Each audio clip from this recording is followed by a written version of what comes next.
तो दोस्तों स्वागत है आप सभी का 28 जून 2025 daily current affairs with static GK and world geography दैनिक समसाम की आने वाले सभी एक दिवसीय प्रतियोगी परीक्षाओं के लिए अति महत्वपूर्ण। चैनल को सब्सक्राइब करें, बेल आइकन को प्रेस कर लें ताकि हमारे आने वाले हर वीडियो की नोटिफिकेशन तक पहुंचती रहे। डेली जीके जीएस और करंट अफेयर्स क्विज अटेम्प्ट करने के लिए हमारे टेलीग्राम चैनल को ज्वाइन करें। टेलीग्राम चैनल का लिंक वीडियो के डिस्क्रिप्शन में दिया गया है। इस वीडियो में हम लोग करंट अफेयर के साथ साथ प्रश्न से संबंधित कौन सा देश किस महाद्वीप में स्थित है और किन किन देशों के साथ सीमा साझा करता है और उस देश से संबंधित महत्वपूर्ण जानकारी और विश्व के मानचित्र में उस देश की क्या स्थिति है,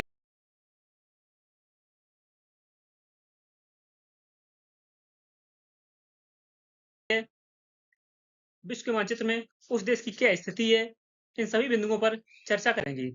चलिए शुरू करते हैं। पहला क्वेश्चन है आज का, हाल ही में अंतर्राष्ट्रीय अनानास दिवस कब मनाया गया है? सही आंसर है ऑप्शन डी। हाल ही में 27 जून को अंतर्राष्ट्रीय अनानास दिवस मनाया गया है। जून माह में अब तक के मनाए गए महत्वपूर्ण दिवस और उनके महत्वपूर्ण थीम। 1 जून को विश्व दुग्ध दिवस मनाया गया है। विश्व दुग्ध दिवस 2025 की थीम है, आइए डेयरी की शक्ति का जश्न मनाएं। 2 जून को तेलंगाना राज्य स्थापना दिवस मनाया गया है। 2 जून 2014 को तेलंगाना भारत का 29वां राज्य बना था। इसीलिए प्रतिवर्ष 2 जून को तेलंगाना राज्य स्थापना दिवस मनाया जाता है। 3 जून को विश्व साइकिल दिवस मनाया गया है। 5 जून को विश्व पर्यावरण दिवस मनाया गया है। विश्व पर्यावरण दिवस 2025 की थीम है, प्लास्टिक प्रदूषण को हराना। 6 जून को विश्व कीट दिवस मनाया गया है। 7 जून को विश्व खाद्य सुरक्षा दिवस मनाया गया है। विश्व खाद्य सुरक्षा दिवस की थीम है, खाद्य सुरक्षा विज्ञान में कार्रवाई। 8 जून को विश्व महासागर दिवस मनाया गया है, वर्ल्ड ओशियन डे। विश्व महासागर दिवस की थीम है, आश्चर्य जो हमें बनाए रखता है और उसे बनाए रखना। 8 जून को ही विश्व मस्तिष्क ट्यूमर दिवस मनाया गया है।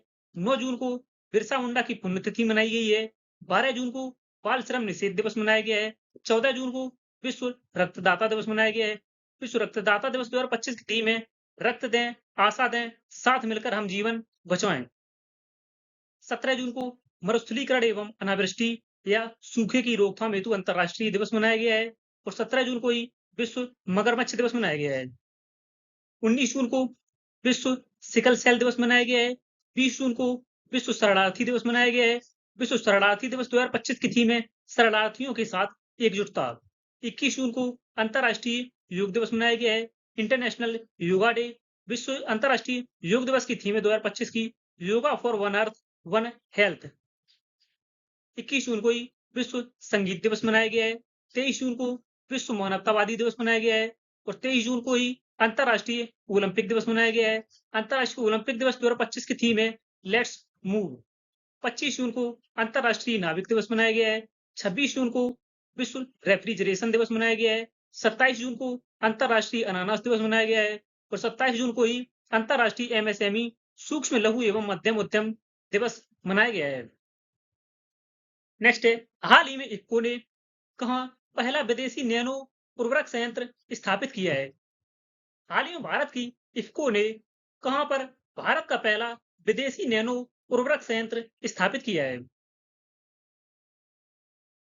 सही आंसर है ऑप्शन बी। हाल ही में भारत का इफ्को ने ब्राजील में पहला विदेशी नैनो उर्वरक संयंत्र की स्थापना की है। ब्राजील की कंपनी नैनोफर्ट के साथ इफ्को ने समझौता किया है। साथ ही पहला विदेशी नैनो उर्वरक संयंत्र स्थापित किया है ब्राजील में। बात करते हैं ब्राजील की। ब्राजील यह दक्षिणी अमेरिका महाद्वीप में स्थित है।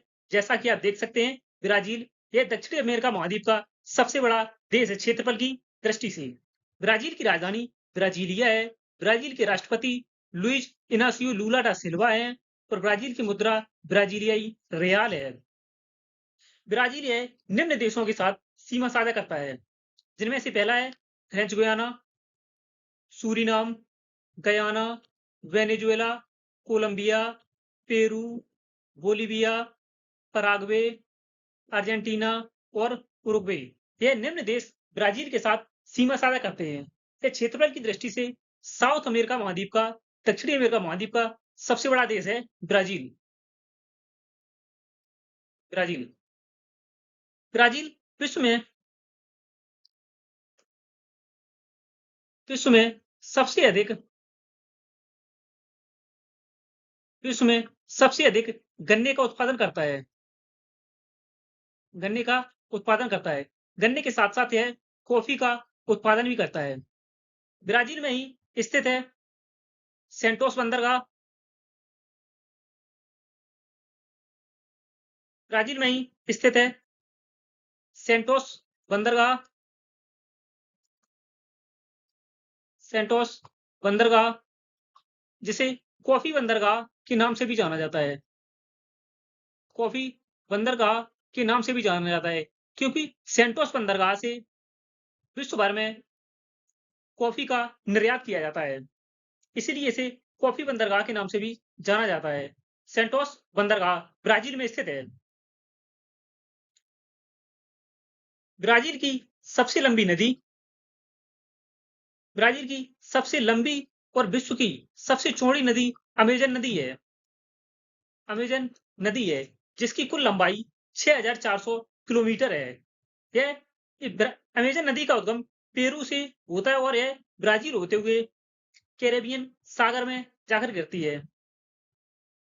कैरेबियन सागर में कैरेबियन सागर में विलय हो जाती है। विश्व के मानचित्र में आप ब्राजील की स्थिति देख सकते हैं। यह अपना प्यारा भारत है जो कि एशिया महाद्वीप में स्थित है। एशिया महाद्वीप में स्थित है। इसके पश्चिम में यूरोप महाद्वीप है और इसके दक्षिण में ऑस्ट्रेलिया महाद्वीप है। दक्षिण पूर्व में यह अफ्रीका महाद्वीप है और यह उत्तरी अमेरिका महाद्वीप है। इसके दक्षिण में है दक्षिणी अमेरिका महाद्वीप। दक्षिणी अमेरिका महाद्वीप में स्थित है ब्राजील, जैसा कि आप देख सकते हैं इमेज में, देख सकते हैं मैप में, मैप की सहायता से ब्राजील। ब्राजील संबंधित इंपॉर्टेंट फैक्ट। ब्राजील में फीफा महिला विश्व कप 2027 का आयोजन किया जाएगा और 6 से 7 जुलाई 2025 को 17वें ब्रिक्स शिखर सम्मेलन का आयोजन ब्राजील के रियो डी जेनेरियो में किया जाएगा। 17वें ब्रिक्स शिखर सम्मेलन का आयोजन ब्राजील की राजधानी रियो डी जेनेरियो में किया जाएगा। इफ्को ने पहला विदेशी नैनो उर्वरक संयंत्र स्थापित किया है ब्राजील में। नेक्स्ट है, हाल ही में चर्चा में रहा ऑपरेशन मिडनाइट हैमर किसके द्वारा चलाया गया था? यह operation midnight hammer Israel versus Iran के इजराइल और ईरान के मध्य चल रहे युद्ध में अमेरिका की तरफ से ऑपरेशन मिडनाइट हैमर चलाया गया था, जिसमें ईरान की न्यूक्लियर साइट जिसमें कि फोर्दो नतांज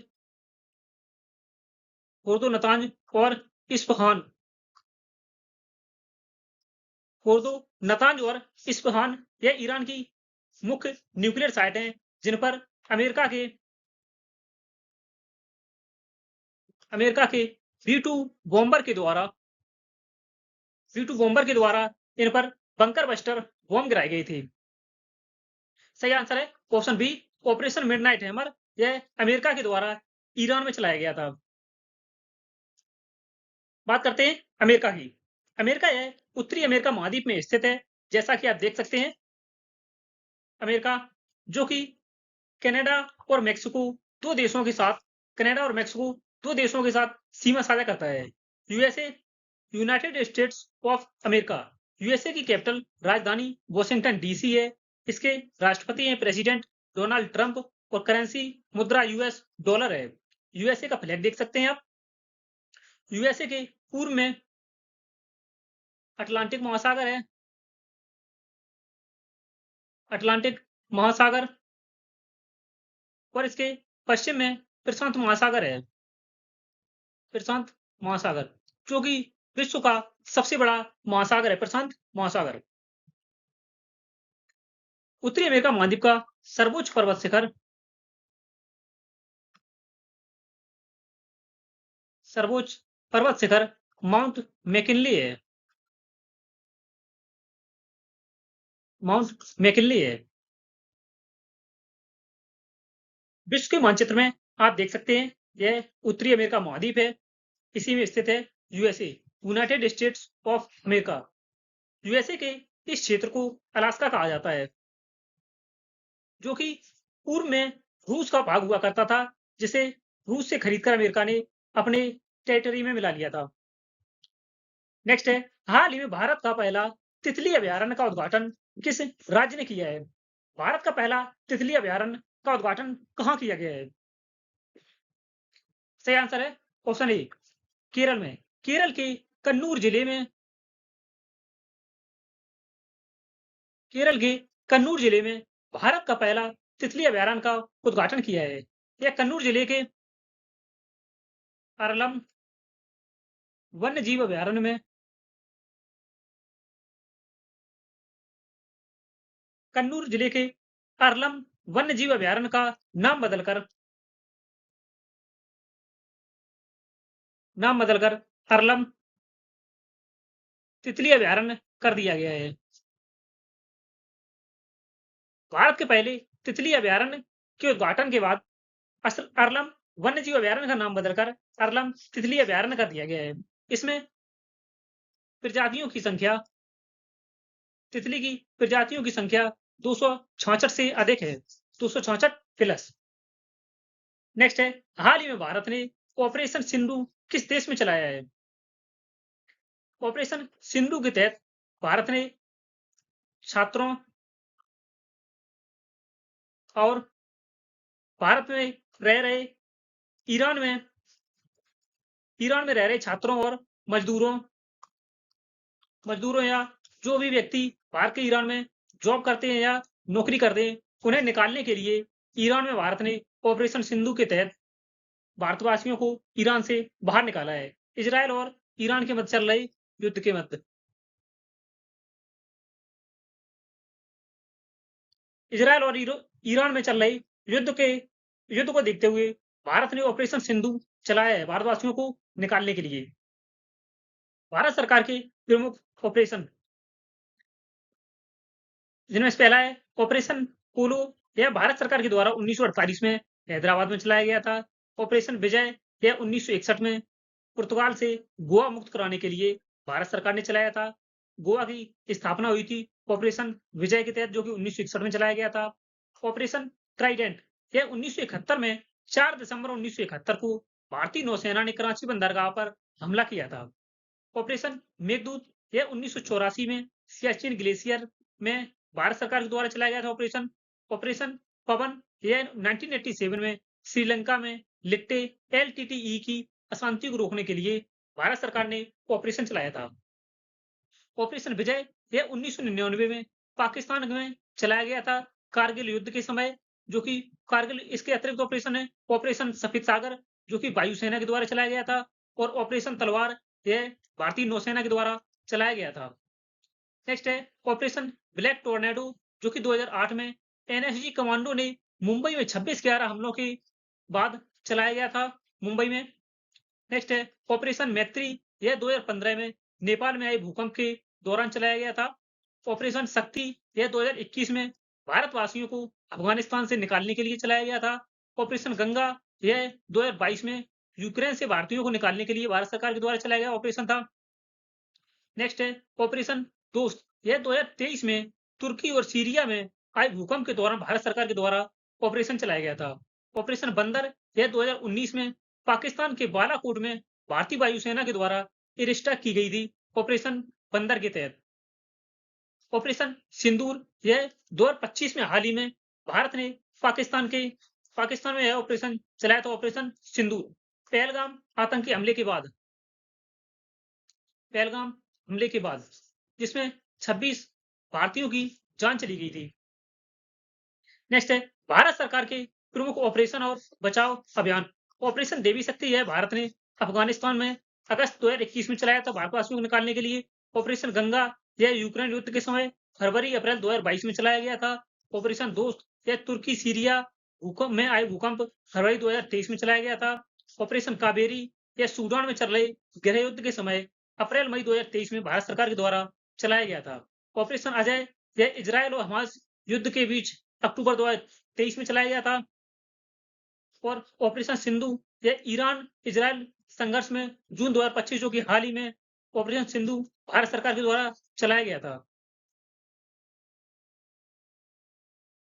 बात करते हैं ईरान की। ईरान यह एशिया महाद्वीप में स्थित है। जैसा कि आप देख सकते हैं ईरान की स्थिति, यह अपने प्यारे भारत के पश्चिम में स्थित है। ईरान ईरान की राजधानी तेहरान है। ईरान के सर्वोच्च नेता अयातुल्ला अली खमेनेई हैं और ईरान के राष्ट्रपति मसूद पेजेशकियान हैं। तो ईरान की मुद्रा ईरानी रियाल है। ईरान का फ्लैग देख सकते हैं आप। ईरान यह निम्न देशों के साथ सीमा साझा करता है: तुर्कमेनिस्तान, अफगानिस्तान, पाकिस्तान, इराक, तुर्की, आर्मेनिया और Azerbaijan. Turkmenistan, Afghanistan, Pakistan, Iran, Iraq, तुर्की, आर्मेनिया और अजरबैजान निम्न देशों के साथ ईरान सीमा साझा करता है। विश्व के मानचित्र में आप ईरान की स्थिति देख सकते हैं। यह एशिया महाद्वीप में स्थित है। यह भारत के पश्चिम में स्थित है। ईरान ईरान के दक्षिण में ईरान के दक्षिण में इस क्षेत्र को फारस की खाड़ी कहा जाता है। फारस की खाड़ी कहा जाता है और इस क्षेत्र को ओमान की खाड़ी कहा जाता है। ओमान की खाड़ी ओमान की खाड़ी और फारस की खाड़ी के मध्य में ओमान की खाड़ी और फारस की खाड़ी के मध्य में इस सक्रिय क्षेत्र को इस सक्रिय जलीय क्षेत्र को हार्मुज जलसंधि कहा जाता है।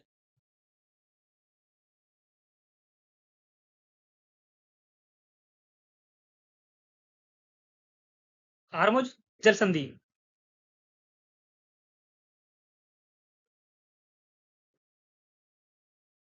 हार्मुज जलसंधि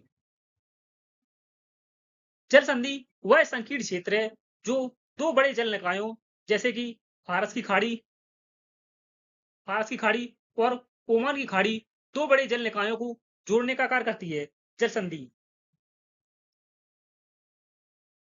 नेक्स्ट है, हाल ही में पेरिस डायमंड लीग 2025 का खिताब किसने जीता है? सही आंसर है ऑप्शन बी। हाल ही में नीरज चोपड़ा ने पेरिस डायमंड लीग 2025 का खिताब जीता है। नीरज चोपड़ा, जैसा कि आप इमेज में देख सकते हैं, नीरज चोपड़ा ने इसमें 88.16 मीटर जेवलिन थ्रो किया है। इन्होंने पेरिस डायमंड लीग का खिताब जीता है। नीरज चोपड़ा ने इन्होंने दोहा डायमंड लीग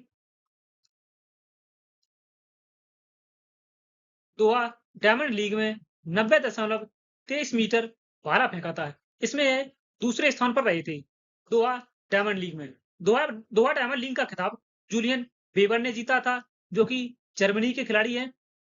जर्मनी के जेवलिन थ्रोवर हैं जूलियन वेबर।